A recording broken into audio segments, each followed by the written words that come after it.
All right, I'm excited to be joined by one of the co-owners of the Pickler, a new pickleball facility in Westbrook, Maine, James McGuire. Thanks for joining me. Randy, thanks for having me, man. We're super excited to be in Westbrook, bringing an incredible premier indoor pickleball space there. I'm pumped about it. So you guys opened on, what was the date that, was it The 8th of March. the 8th? So it's been a whirlwind couple of weeks for you. How are things going? Great. I finally got to come home to my family in Yep. Florida for a couple days, which is good. I'll be back up this coming weekend just to kind of get back in there. Jeff and I are big proponents of like when you're going to run and operate a business until you get to scale that you're in the business, right? Yeah. And so we're in the business, we're in it day to day. We want to know what the members are talking about. We want to know what the pain points are. This past weekend we had some overbookings, we had some pain points. And so Yeah. yeah, you don't know that stuff as an owner unless you're in the business. So it's a sacrifice for the family, it's a sacrifice for us. But then once we kind of get to a scalable point, 2, 3, 4, then we can kind of implement the regional manager position and kind of remove ourselves a little bit. But as you get farther away from the business, you should expect potentially less net profit, because Yeah. the closer you are to the business, the more you're going to have your hands on things, making sure things are tight and where you want them. So Well, the overbookings could be worse. Means people are yeah, showing up. They're excited to play. It's not yeah, like it's crickets in there or an empty facility. So that's a good news. And I yeah, was there for it's the great grand opening on feedback. Saturday. It was busy, and Yes, it's great feedback though, and there was some mistakes on our part on the programming side, but if we don't get that feedback from the members or from people in general, it's like they'll just go and quit. And so our job, right, is to take really quick action and fix it fast so that we can do our best to keep membership there and keep people excited. But I will say there's a point where you got to give us a little grace. We've only been open like 6 days. yeah. So Well, I've yeah. been there a bunch of those days since you've been open, and it seems like things are going pretty well, all things considered, I'm sure. So it's exciting. How's your experience been so far? It's been awesome. Love Yeah. the app. And I Okay. do want to dig into all this stuff, but I do love the app. I love, honestly, one of the things that I was drawn to was the ability to go on an app and book times in advance. Where I play now, there's certain times and you show up and then it gets too busy and you end up waiting. So I really like that idea of like, you know what? I can look at my calendar. I can set aside 12 to 2 or 12 to 3, Yeah. 5 days out, and that's there. And there's not going to be too many people there. And that's what it's been so far. So, and then I'm looking forward to all the extra things too, which comes with being a member, which we'll get into too. So far, so good. Love it. Glad your experience is good. So before we dig into the Pickler, because I want to spend a lot of time talking about that, but you mentioned something that I did not realize, and that you are down in Florida. Yes. So is that where you're from? No, no. Originally from New Hampshire, Pelham, New Hampshire, probably about an hour and 20 from Westbrook. Born and raised there. I went to school there, played sports there, did everything there, started a local grocery store there. Like, so yeah, roots are New England. And I moved out of there. I went to college down in Florida at a small Christian college in 2009. Yep. So '09, it's a long time ago now, as you Yep. know. So yeah, '09, that's where I met my wife, Angela. And we've always vacationed in Florida, just beautiful weather, instead of going to the Caribbean out of the country, just going to the beach in Florida, beautiful in the summer and so on, or in the winter. And my brother lives down here as well, one of my brothers. And so, yeah, long story short, my wife and I, we migrated to Delaware, where we lived in the military for a little while. Mhm. We were there for 5, 6 years. Then we moved back to New England. And then we said, you know what? Like, we really hate the snow. We're really Yeah. tired of the mud and the rain. Yep. And yeah, so we State decided, taxes. yeah, Well, in New exactly. Hampshire, there are no state taxes, but Yeah, New Hampshire's good. yeah, New Hampshire's good. So that really wasn't the decision breaker. yeah, It was really just kind of like we want vitamin D all year round. totally. And I bet. What part of Florida are you guys in? Sarasota, Bradenton Nice. area. Yep.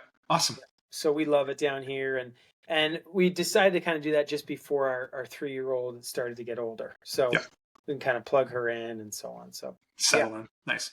So you have history in another franchise before the Pickler, though, correct? Yeah, completely different. So Crumble is food, Oh, it's Crumble. cookies. Yep. Yeah, it's all cookies, it's gourmet cookies, and they are the best. So if you haven't had them, you got to swing across the street from Pickler and grab some cookies. I did Uh, not realize it. So they were inside on the grand opening. I didn't realize the relationship there. So good to yeah. know.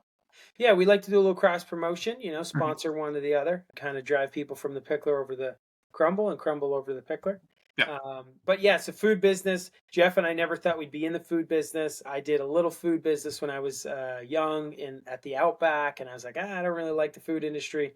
And then we saw Crumble take off, and we were both at a really good stage in our life and just where our families were to say, let's take the risk. We don't have a ton to lose now.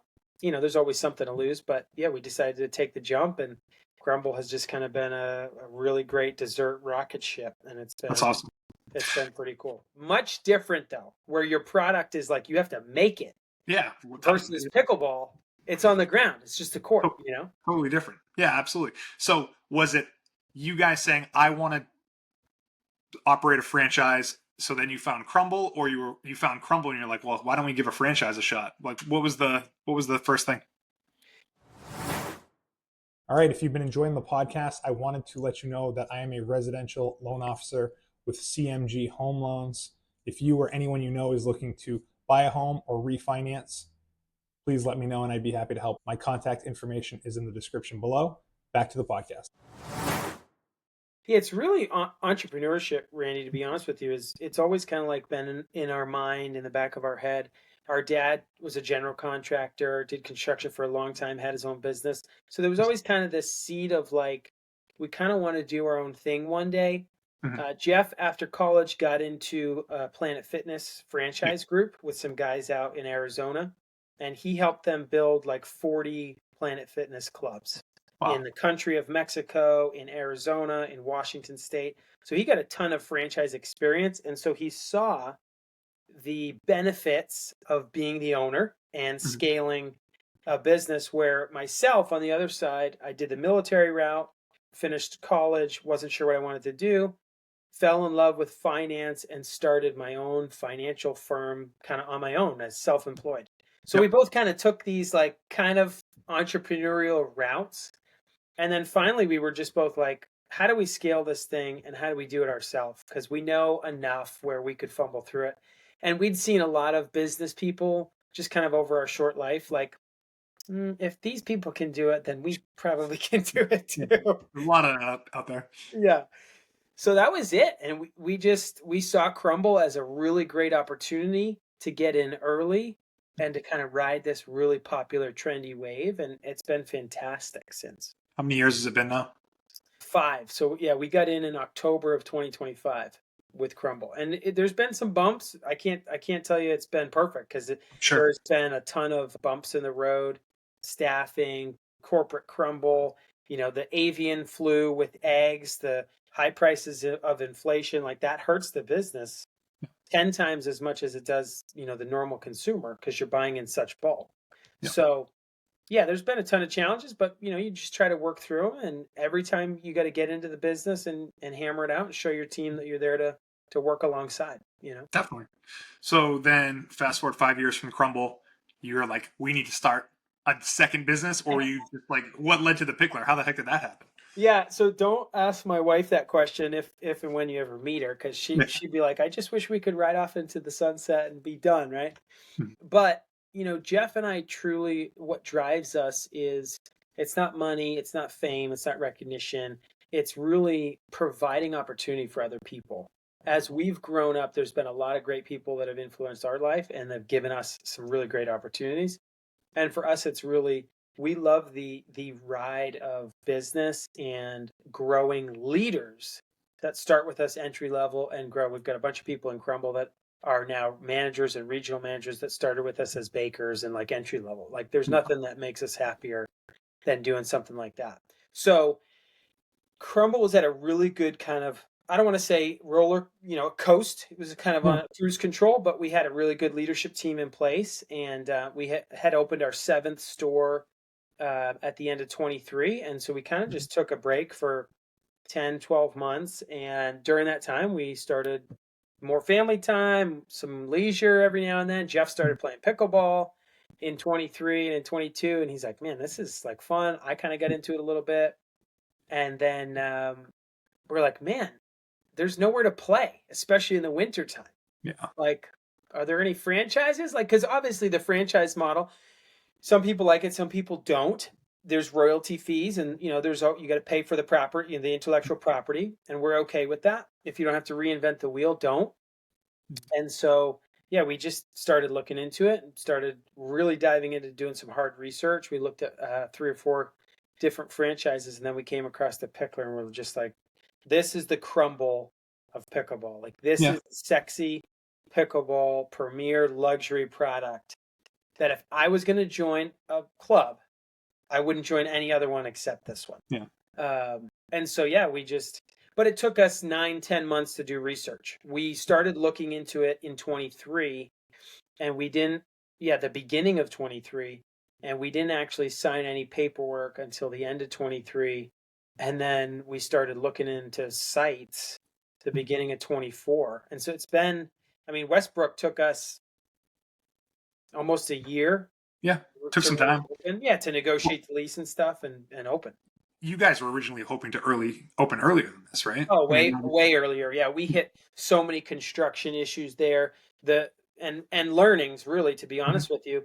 We had normally dealt with 2,000 square feet. A Crumble is 2,000 square feet or less. With a 60,000 square foot space, there's just so many problems that can go wrong. Huge. And we hit pretty much every problem that could have gone wrong. Yeah. But like you said, you learn through it, fight through it, and you're open now. So I will say, I do really like the Pickler brand. I don't know the other places that you looked at, but the name's solid, the branding solid, like the feel of the club is, like you said, it's upper end when you walk in the door, the TVs, the coloring, just all the finishes, all that stuff. So it seems like it's a good fit for you. And that's what stood out to us, Randy, was you want to come into a place that feels, you're paying $129 a month. If you're joining today, that's what the membership costs. And that's a decent amount of money, right, every month to pay. And so you want to, we were thinking, you want to make sure that there's a ton of value there. Not only just the amenities that you get, but also, how does it feel when you walk in? Do you feel like it looks clean? Does it look clean? Does the sitting area, is that nice? Or is it just these plastic chairs? Or is it like a bench that you'd sit on in high school on the soccer field, right? And so they just checked all those boxes, not including the partnerships that they have with the PPA, the MLP, Just Courts, just these high-end brands that other franchises like Ace Pickleball Club, Dill Dinkers, Rage Pickleball, they just don't have. So that was a huge factor for us. But one thing I did want to mention that you mentioned is the feel and the look of the club. So there's this guy, I forget his title, but his name's James McGuire, and he scaled and grew F45, which is that other fitness con, and then he sold and got out of it. So he's actually with the Pickler. He's originally from Australia, but he has that eye of this is the direction we need to go. It needs to look luxury. And I'll tell you, when you're at the club next time, whether you're going to play tonight or tomorrow, whenever you go, you got to check those high top tables, those bar top tables. Each one of those tables is solid wood and metal. They're like 500 pounds. I was checking them out because I was thinking I could see myself setting up my laptop and working here before or after I play, just because, again, the vibe in there. But it's a sturdy, those are good quality 100%. Chairs and tables. So they put their best foot forward when they were looking for the right products. So, well, it's nice too. As I've researched the Pickler leading up to you guys open, there was a long time. I think I became a founding member in November, and 4 months later, nice, you guys are open. So, but I would go on the app from time to time, and you'd see all the other places that were open in other parts of the country. But this is the easternmost Pickler, right? I think there might be one in Burlington as well. At this point, so we're opening that Burlington one. Oh, man. And that's actually going to be end of April. So feel free to come on down for more mayhem. But I will tell you, you guys have the gem of New England at 19 courts. I was going to say, I've heard the other ones are smaller, 8, 12 courts. 19 courts, it's freaking massive in there when you go in. It's big. It's very big. And we're going to try to maximize it. I literally just got off a call earlier today with the PPA. To try to see if we could get an actual MLP event up there, legit. What's that mean? What's the season run for them? They do something weekly? Is it different? Is it just tournaments that they have every month or something like that? Or to be honest with you, it's going to make me sound dumb, but I really don't know the schedule. I know they're typically doing it, I believe, spring into summer, and then I think they take a break in the wintertime. But they did an event in Kaysville, which is the Pickler there, but that's only 15 courts. They had to take a whole bunch of the fencing apart, things like that. But with the one in Westbrook, I mean, you've got 19 courts. Like they could, and I think they only need, they only need 4 to 6 courts because they only have that many teams, right? There's only that many teams for the Major League Pickleball. Yep. But what a cool event to be able to bring Major League Pickleball. I mean, you have some high-end celebrities and some big business people that own some of these teams that are at these events, not including a lot of your PPA Tour players play on a MLP team that would come Wasn't it up. like doesn't Tom Brady own a stake in a team, or Yeah, there's a few yeah. other like guys that own Gary stake? Vee has part of a team.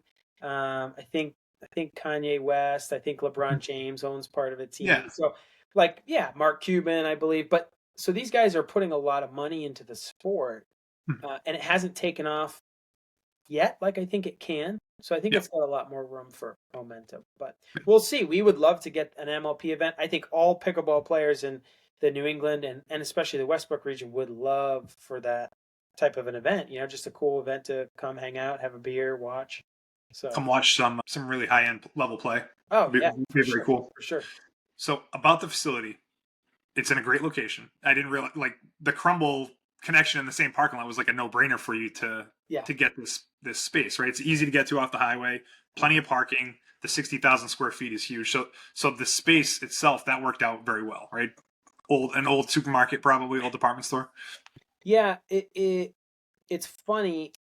It's funny, but it's not funny. So it's still operated by Albertsons, which is Shaw's. And Shaw's just shut down. They still have quite a few years left on their lease. So what Shaw's was doing is marketing it as a sublease. And so that makes a lot of people nervous and shy away from doing deals with a sublease. They're not sure if somebody's going to go bankrupt or not bankrupt. And we went back and forth 20 times, which is why it took so long to get the deal done and then construction start, right? And then we ran into those issues.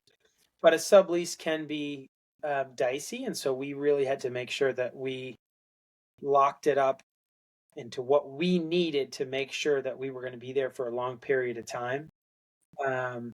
There's always a risk, but we feel like we got a really good deal. And, you know, and Shaw's got a good deal because they're getting somebody in there to subsidize the rent that they have to pay regardless. So I think it was obviously a match made in heaven for us because, you know, a TJ Maxx or somebody like that's never going to go into a small sublease. They're going to want a 20-year guarantee, right? So yeah, it just worked out. We're very familiar with the Westbrook area. We've had our Crumble there for 3 years, and the people of Westbrook have been great to us. Greater Portland has been great to us. And yeah, it just seemed like a no-brainer when we started looking for big box spaces. And for pickleball, it's really tough. The one in Burlington is only 20,000 square feet. It's only going to be an 8-court space. And they already have the same membership base that Westbrook has, and they're not even open yet. And so we're already thinking about all the things that we can't do in Burlington that we've been able to do in Westbrook thus far. Like we did Founders Night, right? We did a non-members night in Westbrook, and we did a Founders Night. Well, because we only have 8 courts, we're only going to be able to do a Founders Night, but we're going to have to split it up because if all 500 or 600 people come, nobody's going to get on a court. Exactly. So just a lot of differences in that area, but that's been the biggest challenge for Jeff and I is trying to find 20, 30, 40,000 square feet that the column spacing is the appropriate length away from each other for the size of the court. The height of the ceiling or the junior beams is 18 feet plus. So like, yeah, there's a lot of things you got to look into. Finding a space is great, but if the measurements and stuff don't work, you can't put pickleball there. Yeah. And that one lined up real well. Again, proximity to the highways. I mean, outside of the space, it's just like easy to get to from multiple parts of southern Maine. You know, I'm from the Biddeford area, so 20 minutes up the highway for me, but it works for people that are north of Portland as well, coming from all spots. Yeah, we're excited about it. The location, we absolutely love the location. So the facility itself, like you said, 60,000 square feet, 19 courts, 3 championship courts, and the surfacing's what? Outdoor surfacing? Yeah, so the surfacing is done by a company called Just Courts. They are the number one in the industry for surfacing. It is an outdoor surface. It's a 5-level or 5-layer acrylic Acrotech is what it's called material. It is a patent pended with just courts and the Pickler. Very, very impressive. I did a video on Instagram actually the other day with a lady, what was her name? Carolyn Young, sweetheart member. And this isn't a lie. I didn't solicit this from her or anything. She came up to me and said, your courts are incredible. But she used to have spine issues or has spine issues. And she could only play pickleball for a certain amount of time at some of the facilities in the area or at the outdoor courts, right? And she said, I think I interviewed her the third or fourth day we were open. It was like Monday or Tuesday after the grand opening. She said, I've played pickleball for 11 hours since you guys have been open total. And she's like, I have zero pain. She's like, what the heck is in these floors? And so that's really it's the premium court laying material. The pros play on it. The PPA and the MLP won't allow any other court to be put down or to be played on. So it's really the best. Like I said, it's that 5-layer acrylic, and it doesn't really give you like a cushion, but you can kind of tell there's a little bit of give when you're playing. I'm sure you felt that. Yeah, definitely. But we can't say that it gives cushion because it's not really like a cushion, but Well, it feels great to play on. When you have a lot of people like myself that are coming from these gyms or places that are not made for pickleball, they're made for something else, and you're sliding all over the place, and you can't see. It's just a huge difference. Yeah, and we've gotten feedback on the aspect of a lot of people aren't used to playing on that, but after you play it on a few days, you get used to it really quick. So that's kind of what we would say is if you're used to playing on a gym floor, or used to playing on a tennis court, it is a different feel, 100%. But once you start playing on it, going back to that gym floor is going to be very difficult. Yeah, definitely. Which, as a business owner, that's our goal. We want you to stay. Exactly.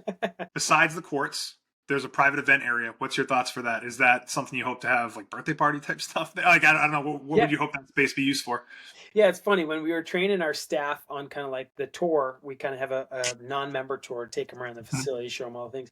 One of the staff members said, well, you could have this for a wedding. I'm like, you know what? That'd actually be pretty cool. You could totally do that. We'll give you a free court with it too. No, it's really for anything and everything. Other picklers use it for a lot of business events where businesses come in, they rent it out. You can cater, have drinks, food, and then we'll give you a court with it. There's an hourly rental rate. We actually have a birthday party. I think it's tomorrow night. And so somebody's renting it out for 2 hours. They're having a birthday party. They'll bring in their own food. They can get drinks from us, play pickleball. Like, it's the same thing as going to, any kind of like a bounce house or a trampoline park or something. You can rent it out. But with this, it's, it's strictly pickleball. We are gonna do our own team events there where we'll host our own team. I mean, our team, I think, absolutely just crushed it during the grand opening, having 500, 600, 700 people go through there, keeping their cool and helping people out. So we'll do our own events in there. But it's really for people to rent out, utilize. We do sponsorships as well. So we do like advertising sponsorships. One of the packages is with the sponsorship is you'll get access to that room for free for your company, as well as like advertising on our TVs and stuff like that. So it's just it's kind of like a nice feature. We've actually seen people do like UFC fights, like they'll rent it out, watch the UFC fights and stuff in there, and then play pickleball. So keep it open late night, and in between matches, go play. Yeah, it's a great little flex space where people can utilize it and kind of do whatever. So that's the thing. That's the thing I would want to get across for people. Is like this is just not the pickleball courts. Obviously, the 19 courts is the best part, but there's the private area, there's the locker room, the showers, the pro shop is very extensive with all the stuff that you guys have in there. Anything you could possibly need is in there as well. Did you pick out that stuff yourself? Does Picklr provide a list of things or relationships for you to fill it with? Yeah, so they have the relationship and the partnership with Pickleball Central, which is the #1 pickleball online retailer. And so we get obviously wholesale costs. They've negotiated that deal for us. But Pickleball Central, they provide kind of like a standard of here's what you should get and here's what we're going to kind of send you for your first order. And then we can kind of start picking and choosing from the website on what they have. Like, for example, we'll get the newest stuff before it even comes out to regular retailers or regular people online. We just got the Gen 4 Yola paddles in, and that was a couple days ago. And I think they're just launching for everybody else, like on the 22nd or something. And I think Yeah. a couple people have already bought them at our store. So they're already playing with the new paddle, and nobody has access to it yet. We've also It's got them great to in know Europe. that you can get that stuff there, though. You know, Yeah. like you don't. It's better than going to Dick's or going to Amazon. It's like if you want the 100%. best things, you know, you already play, you're already a member at the Pickler. Might as well just pop in the pro shop and get some of that stuff. And the fact that you get it before everyone else is just kind of gravy. Well, I think the big factor about the paddles is they're the most expensive thing that you're using, right? And your shoes are expensive. But what's great, Randy, and you know this because you're a member, is you can demo any paddle that we have available. I actually did not know that, so it's good to know. Well, now you Yeah. know. So you can demo any of those paddles that we have. Now we don't get every single paddle because I think we carry like 40 paddles in stock. Yeah. But we have probably 25 paddles that any member can demo at any time for free. You just got to leave your ID or keys or something of value, if you will. Yeah. But yeah, you can demo them anytime you're out there playing. So if you're going in tonight or tomorrow, I'd highly recommend take a look. We've got literally the best paddles over there for people to demo, to test out. Because let's be honest, like you're talking $250, $300 for a really nice paddle. You're going to test drive a car before you buy it. Yeah. Yeah, I mean, Why well, wouldn't we and let you in test many drive? other scenarios, you wouldn't have an opportunity to try out the paddle. So it's like this is the one opportunity you would have to try a paddle before you spent that $300 on it. Absolutely. So might as well take advantage of it. We encourage people to do that. Like we want those things to always be used, because on the business side, we know if people are using them, they're interested, and maybe down the road they're going to utilize us to buy. Sometimes people go online and do it, but we can really find any. If you can find it better online, come to us and we'll sell it to you for the same price. Yeah. So yeah, for sure. Yep. I got to tell you, I think is Jeff your brother or brother-in-law? Oh, he's my brother. Yeah. He's your brother. Yeah. So I think he did a video on the bars that you guys have in there. Yeah. And I don't know if you know what I'm talking about. I think they're called Garuka bars. And I've been getting every single time that I go. Since then, they're freaking fantastic. So anyway, shout out to the Garuka bars. No, local too. They're right from Vermont. Are they really? Okay. They're made in Vermont. Yeah. Dude, with raw. It's like an every time I go purchase at this point. So I got to tell you a little secret, and people will probably laugh at us when they listen. But before we were open, as we were setting up the store, I mean, we were spending probably 12, 15 hours a day in the facility, cleaning it, making sure it was perfect, getting the pro shop set up, all that stuff. We had a second shipment of Garuka bars sent to us because we ate almost all of the first shipment. That just because we're working in there and they're right there and like, these are freaking good. Fantastic. Love them. So I love that. I love that you're a big fan of the Garuka bars. Shout out. Keep an eye out for anyone that's listening. Keep an eye out for those things right by the register. Yeah, they are good. I want to talk about the programming. Yeah. So programming is, and you can add or whatever, anything I missed, but open play. There's clinics. You can reserve a court. There'll be leagues at some point, maybe some tournaments. That's like the main things for programming. Yeah, so programming is a big learning curve for me and for Jeff and for our team. Thankfully, we have an incredible individual, Jillian Vincent, who's helping us out.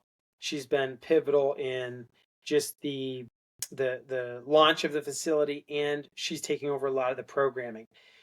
It takes a lot to figure all that stuff out. You've got 19 courts that you have to try to maneuver. You have people that play at advanced, at intermediate, at novice. And so, yes, to your point, we've got a lot of open play. We're going to be honing that in a little bit. I think we're going to be changing it to 2-hour blocks instead of 3-hour blocks so we can maneuver it around a little bit more.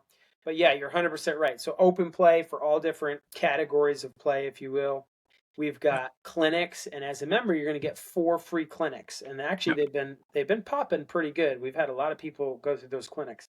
Our goal is to supply instructors that are of all levels. So Randy, if you're a 4.5 player or a 4.25 or whatever it is, we don't want you going into a clinic feeling like you didn't learn anything. Yeah. So we want to be able to make sure we label those clinics appropriately as well, where we've got a 5.0 instructor, what have you, so you feel like you're getting some value out of that as well. Yeah. And it's very clear on the app. The way you talk about it is clear on the app. And the app's very functional. You just click the clinic section. You can see everything for the week. Pick the time that works for you. Reserve it right in the app. So I did look at some of those clinics. It's only a matter of time before it lines up with my schedule. Yeah. And I thought they were great. So clinics are awesome. I love that you mentioned leagues. Leagues will be happening depending on when this episode drops. We're starting those probably on April 2nd. We're going to probably allow them to be seeable in the app in the next week. So just before the end of March, we're going to allow people to start joining those leagues. Leagues are going to be really important. I mean, when I was younger, I used to play in an indoor soccer league, and I loved it. I don't know Mhm. why, because it was at like 10 o'clock at night. Like they would Yeah, play at that's fun. 10, 11, 12. I'm like, what am I doing with my life? Yeah. You know? I have Um, some buddies that I like that too. Men's league hockey, they're playing 10 o'clock ice time. It's yeah, just like, what? because that's But, the only time that's available. But what's Mhm. great is with the 19 courts, we're going to make that at 5, 6 o'clock at night, yeah. 7 o'clock at night. So it fits somebody's schedule. They finish work, they can go join that league. There's going to be probably 5 or 6 of them going at one time, probably one every day of the week for all different, age groups, genders, mixed doubles, things like that.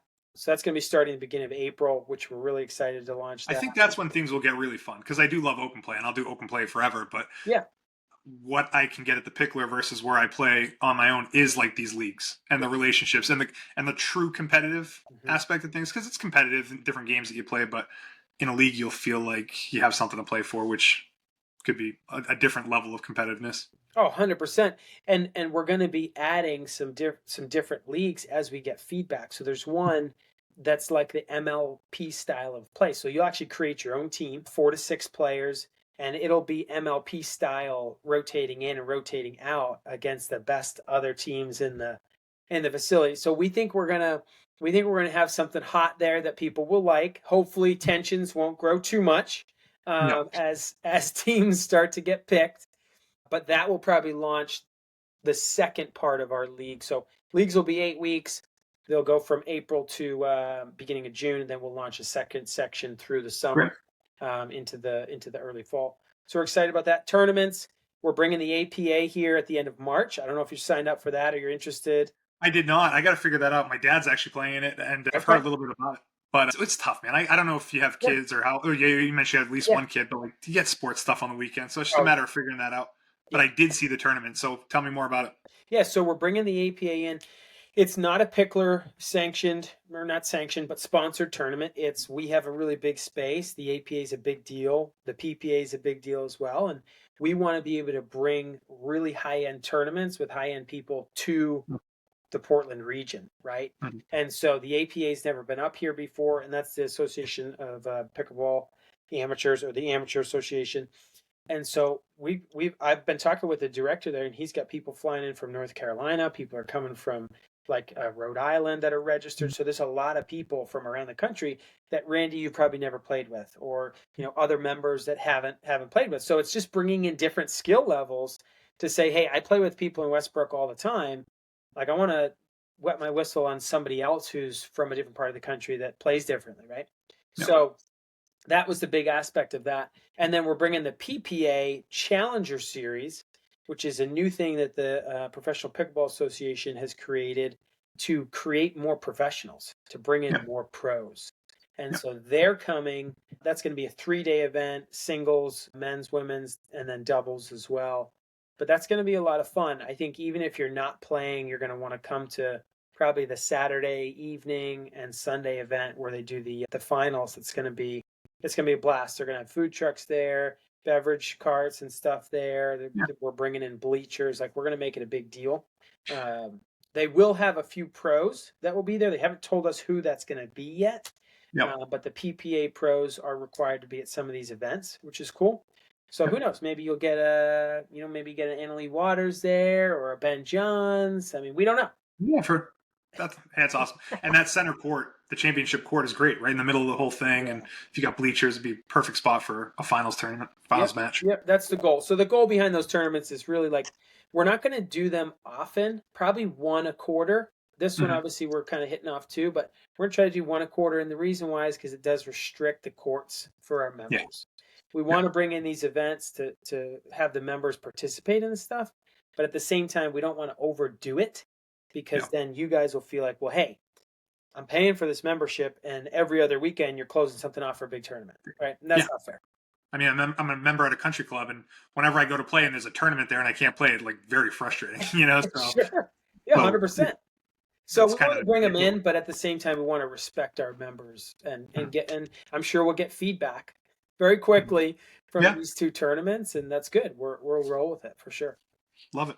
Now there's some AI coaching, which seems pretty cool. Yeah. Tell me about that. Have you tested it yet? I have not. I've just seen the videos you guys posted online. Honestly, my time is so limited. I'm just so focused on getting there for open play. Yeah. But again, I've been looking at the clinics, and Yeah. at some point, I'm going to test all that stuff out. But tell me more Well, about it. we got to get you in there because I think you'll find it really, really helpful. So, the WingField is the technology that we utilize. Basically, it's got 3 cameras. It's got one above the system, and then it has 2 kind of on the sides that look at an angle. Mhm. And what's cool about it is it tracks everything. So, if you signed into the app, into the program, you just tap the button to start, and you can do multiple different drills. You can do a match play. So let's say you and a friend are just playing singles and you want to record the match. You can, as simple as just recording the match and getting some highlight reels from it, put it on your social media or reviewing it or whatever. And then it can get as aggressive as monitoring your drills. Let's say you're doing a dinking drill in, kitchen work or what have you.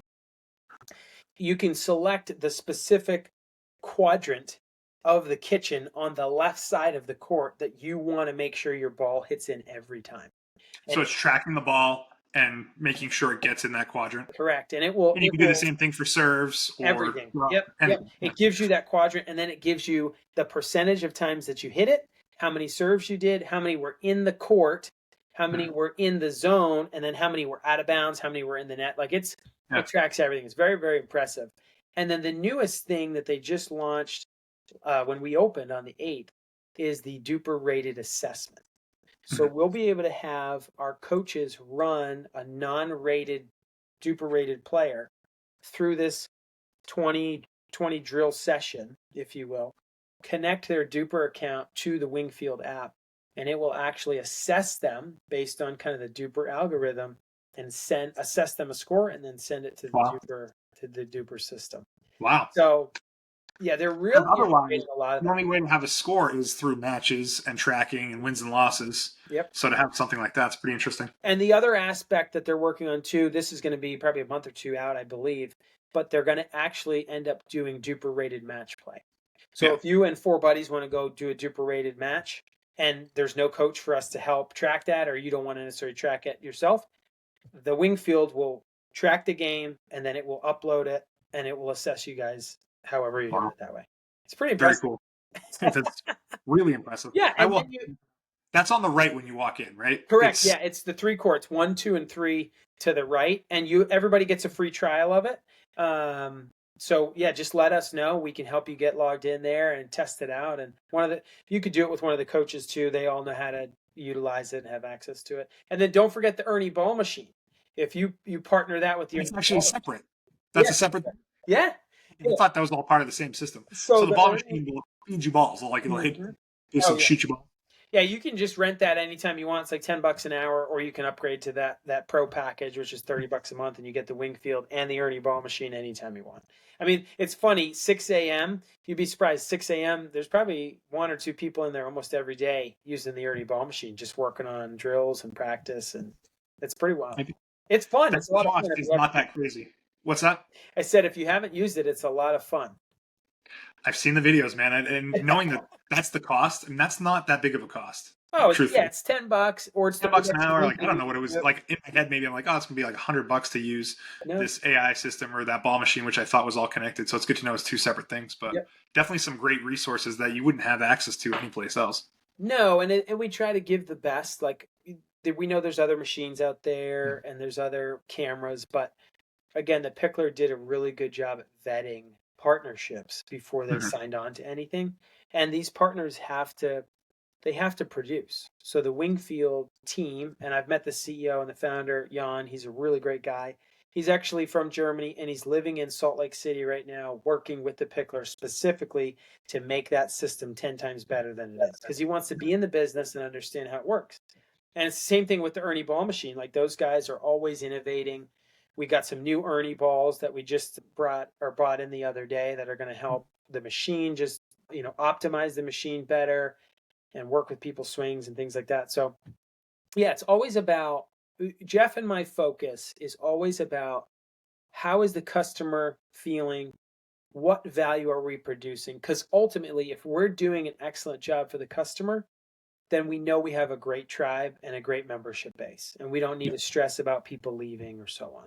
So it's really customer service, customer focused. Yeah. It's great. All right, so just a few more things before I let you go. I really appreciate the time. But what are your long-term goals for the Pickler? Yeah, so we signed on with them for 13 licenses. So we are contractually obligated to open 13 locations. Fun. 6 or 7 of those are going to be in New England, which we're very excited about. And then we have kind of another conglomerate down in Pennsylvania, Delaware, where I'm familiar because I used to live there. And so, yeah, our goal is to kind of scale and open 13 of those, hopefully in the next 2 to 3 years. We bid off a lot for this year. We have 6 leases signed. So we have 6 locations, almost half, Yeah. that we're going to do probably in the next 12 to 18 months. And I'm not putting you on the spot, but right now only Burlington and Westbrook are out there in terms Correct. of the locations. Yeah, So the other ones are to be announced later. Yeah, Burlington and Westbrook. Burlington will open mid to end of May. I'm sorry, not May. April. April. Don't freak out, Burlington people. Don't freak out. Yeah, mid to end of April. And then, the next one from there will probably be our Exton, Pennsylvania location. And then we've got a Newark, Delaware location that's under construction. So those 3 are under construction right now. And then we've got another one in Massachusetts that I can't tell you about, but is on the North Shore area that will probably be happening by the end of the year too. So, yeah, That's exciting. So it's a lot, but it's good.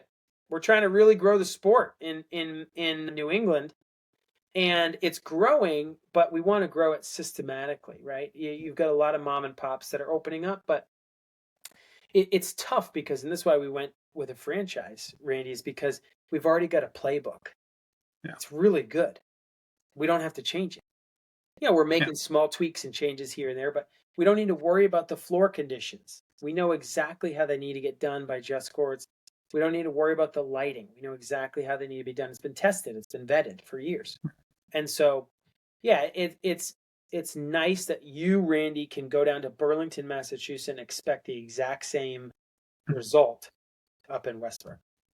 Speaking of which, as a Picklr member, you actually can go to the other ones, right? Yeah. Or what's the situation with that? Yeah, you can go to any single one of the Picklr facilities. It's nationwide access, very similar to like a Planet Fitness model if you have the Black Card. Yeah, all you have to do is on the app, you can add that other location. So That's there's a right. little plus That's sign. right. You can just add Burlington, and you can look at our programming, our clinics, our leagues. You can look at all those things. And yeah, so if you're snowbirding or you're going down to Florida to hang out, maybe we meet up and we're like, hey, let's go to the Pickler. So yeah, so there's going to be over 100 locations open by the end of this year. Wow. That's great. The massive growth, yeah. Pumped about that. So one last pivot before you go. Yeah. It's not necessarily about the Pickler, but listening to you talk about opening 2 different franchises and expanded them to the level that they are or they're going to be. Do you have any advice for people that are looking to open a franchise? It doesn't have to be a Pickler franchise, but what have you learned in going through that process? Anything in particular? Yeah, I think one of the biggest things that I've learned, because we've seen a lot of people come and go from the franchise space. I think there's a common misconception of I'm gonna buy into a franchise and then magically we're gonna make a bunch of money. The franchisor. How it works? No, unfortunately, that's not how it works. A lot of people think the franchisor is just going to give you this magic tool and it's going to be hunky-dory. I mean, we opened our first Crumble, and I kid you not, I probably worked, there's only 116 hours in a week or 160 hours in a week. I probably work 140 of them. And you don't know what you don't know. And so where the franchisor is there to help and give you the playbook and the strategy, success of your business, and it's the same thing with you, Randy, in mortgages. Success of your business is solely up to you on how you build it, on how you hire, on how you sell, on how you treat people, on how you react to challenges and situations. And so, yeah, we knew a ton of people that came and went from Crumble and have come and gone from the Pickler already that expected the franchisor to do everything. And so what I would say to somebody that wants to get into a franchise is, number one, go freaking do it, because it is a lot of fun and you can do really well financially for yourself. But just know that it's a lot of work. If you're used to working a 40-hour week at your normal job, expect to work an 80-hour week and then get the right people in place so that you can scale and step away if that's what you decide to do. But that would be my advice. Yeah, that would be my advice, is know that it's going to be a lot of work, but know that it's worth it if you put in a lot of work. Love it. Go. James, thank you so much for the time today. I appreciate it, man. It's good to get to know you. It's nice seeing you in the club, and I'll look forward to meeting up when you get back. Absolutely. I'll be back this weekend and love to play with you sometime next week. It'd be fun. You got it, bud. All right, we'll talk soon.